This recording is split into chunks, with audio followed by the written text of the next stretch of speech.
Dali dong! Hi mga langga! Good morning! So, kape tayo mga langga. Ayan, so meron tayong kape dito. So, share ko sa inyo, pakita ko sa inyo yung aking mga tools na ginagamit ko sa aking self-study.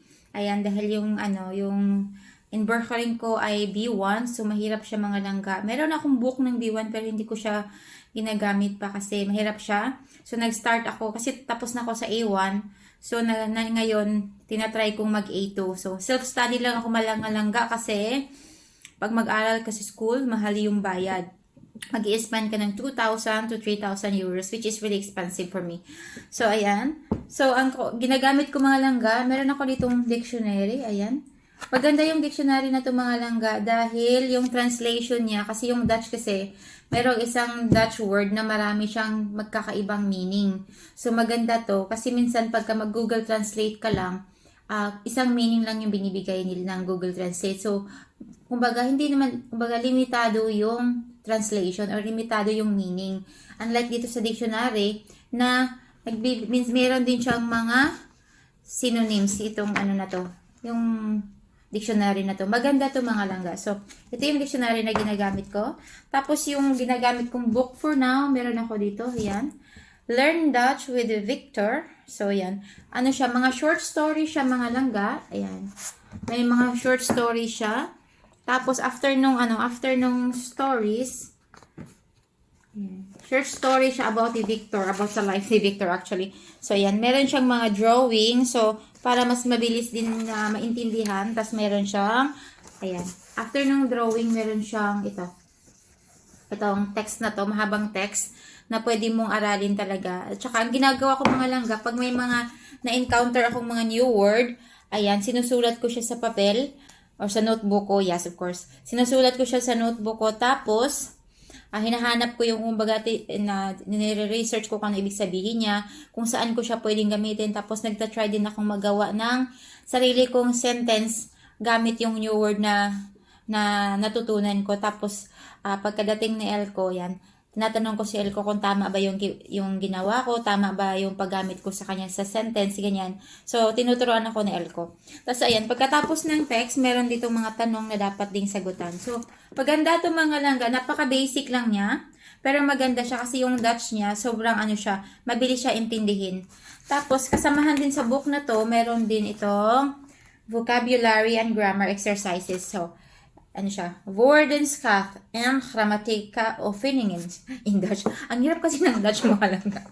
So, meron din tong mga questions na dapat, hindi naman dapat, na pwedeng sagutan. Ang dami nito. Tapos, ayan, ang mga tanong na to mga langga ay galing dito sa book na to kasi siya, pair siya.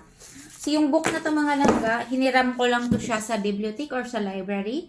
Kasi si Elliot, meron siya ditong free membership hanggang mag 18 years old sa library. So, pwede kaming maghiram ng libro. Tapos sa library, pwede kang humiram ng libro hanggang 1 month. So, after 1 month, pwede mo siyang isoli or pwede rin i-extend mo siya ng another 1 month. Pwede yun.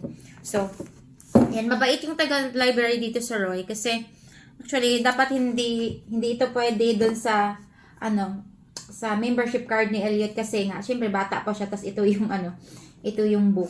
Pero inalaw ako kasi sabi, importante din naman na matuto ako mag-Dutch. So, na-appreciate nila yung effort ko na matuto ako mag-Dutch. So, ito yung book natin, tas yung dictionary, at saka nandito yung aking notebook, kung saan sinusulat ko yung mga natutunan ko. Yung notebook na to mga langga, mix to sa iba-ibang mga napanood ko or yung ibang natutunan ko. Yung nag-aral ako ng A1 sa Pilipinas, ito din yung gamit ko, dito ko din sinusulat lahat. So, ayan. Actually, malapit na to siyang maubos. Ayan, nandito na ako sa part na to. Ayan. Pero, tip ko lang sa mga nag-aaral ng Dutch, kung gusto talaga nating matuto, kailangan nating magsalita. Mahirap talaga siya, actually. Lalo na sa akin, dahil challenge sa akin, dahil si Elko nagbibigay siya ng training training sa work niya. English yung binibigay niyang training everyday, Monday to Friday yon. So, nagsasalita siya ng English. Tapos pagdating sa bahay, nag-English din siya. Kaya pinipilit ko siyang magsalita ng Dutch sa akin. Minsan, pag kinakausap ko siya in Dutch, nagre-reply siya in English. Tapos sabi ko, ano yan sa Dutch, ganyan? Sabi ko, mag-Dutch ka. Or minsan naman, pag nagsalita ako ng Dutch, tapos mali, sabihin niya, you can better use it like this or like that. Pero hindi niya sinasabing, mali yan. Hindi niya ako ginaganon.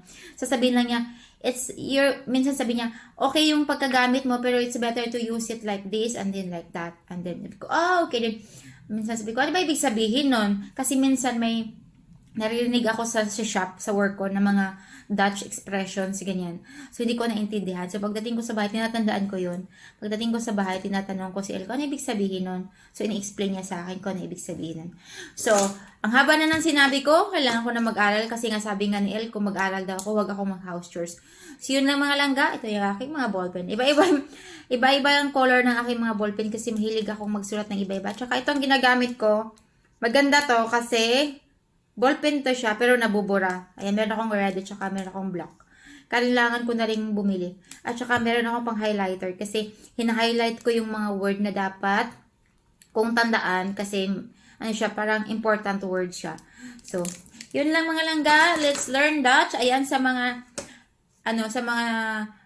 kapwa ko Filipina na nag-aral din ng Dutch. Ayan, pwede kayong magbigay sa akin ng tip. Sobrang ma-appreciate ko yung pagbibigay nyo ng tip sa akin kung paano nyo natutunan magsalita ng Dutch. Ayan, sobrang ma-appreciate ko yan talaga. Super.